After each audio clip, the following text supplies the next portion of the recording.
Ini saya sama Pak Romo, sama Pak Prabowo dan teman-teman lagi persiapan debat. Ada Bung Daniel. Bos. Halo. Bung Daniel. Pres.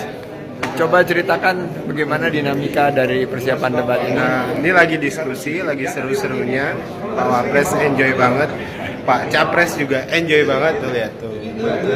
Tuh. Nah, itu dia. Lagi sama Romo, Safei, Pak Wapres nggak mau di make up.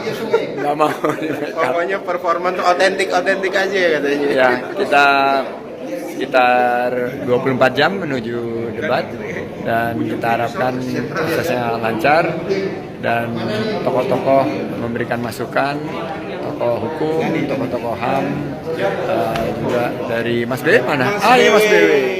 Ada Mas BW dari korupsi, Mas BW nomor 2. Dan ada Pak Pigai. Harus dua menang, Sukses. Indonesia menang, Indonesia jaya. Ya, terima kasih semuanya. Mohon doa restu agar lancar semua prosesnya ke depan. Indonesia jaya harus menang dua.